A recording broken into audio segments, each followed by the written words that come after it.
Good morning, everyone. Namaste. We're going to call on Archangel Michael to clear, cleanse this space, all negative and lower vibrations from our mind, body, and soul, home and hearts, placing the white light of protection on us with this blue seal. I also want to call on the greatest Hermes because we're going to be reading out of my Kabbalion, the 7 Hermetic principles of the 3 initiates. And we're continuing still on chapter 1, the Hermetic philosophy.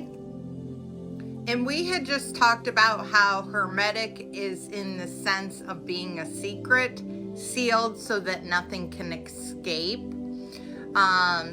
So it says, and this policy of careful dissemination of the truth has always characterized the Hermetics even unto the present day. The Hermetic teachings are to be found in all lands among all religions, but never identified with any particular country nor with any particular religion sect. This is because the warning of the ancient teachers against allowing the secret doctrine to become crystallized into a creed. The wisdom of this caution is to apparent to all students of history. The ancient occulticism of India and Persia degenerated and was largely lost, owing to the fact that the teachers became the priests, and so the mixed theology with the philosophy. The result became occulticism in India and Persia had been gradually lost amongst the mass of religious superstition, cults, greeds, and gods.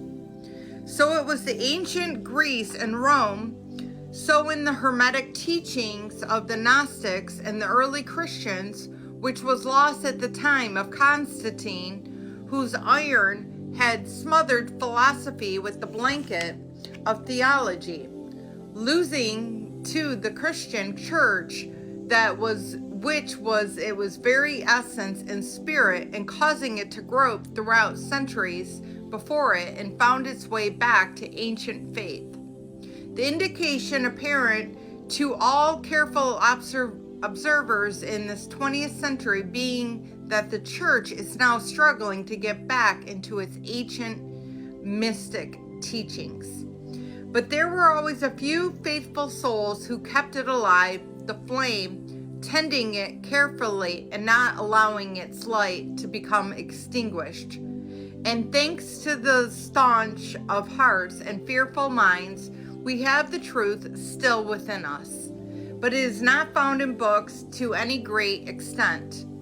It has been passed along from master to student, from the initiate to the hierophant, from the lip to the ear. When it was written down at all, meaning was veiled in terms of alchemy and astrology so that only those posing the key could read it aright.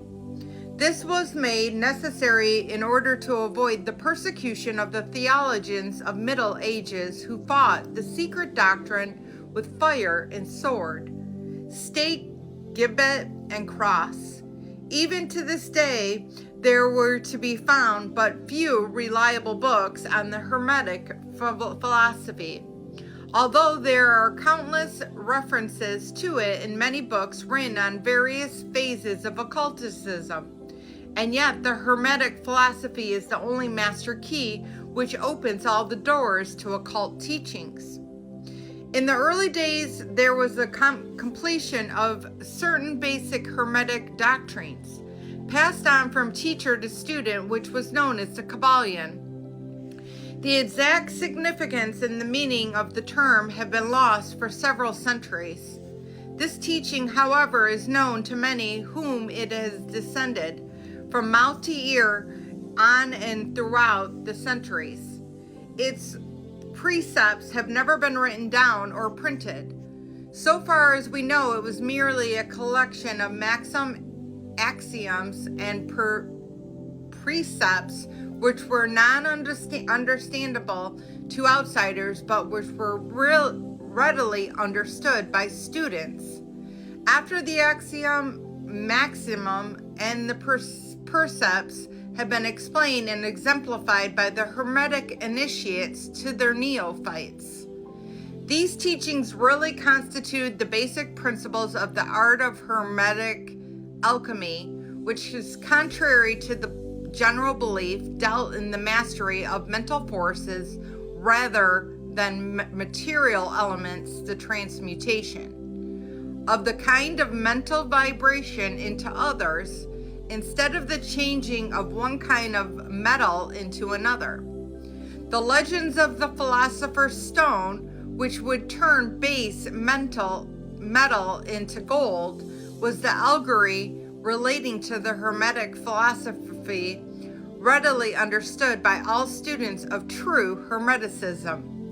In this little book, of which is the first lesson, we invite our students to examine the Hermetic teachings as set forth in the Kybalion and explained by ourselves, humble students of teachings who bear the title of initiates. We are all students at the feet of Hermes, the Master. We herein give you many of the maximum, axiom, and precepts of the Kybalion, accompanied by explanation and illustrations that we are deemed likely to render the teachings. It says, more easily comprehended by the modern student, particularly as the original text is purposely veiled in obscure principles.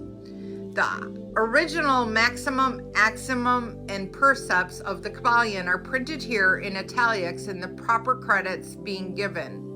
Our own work is printed in the regular way in the body of work. We trust that many students to whom we offer this little work will derive much benefit from the study of this page, as many have gone on before, trending the same path to mastery through the centuries that have passed since the time of Hermes Trismegistus, the master of masters, the great and the great, in the words of the Kybalion. So I'm going to leave it at that, guys. I don't want to quit because there's just a little bit left.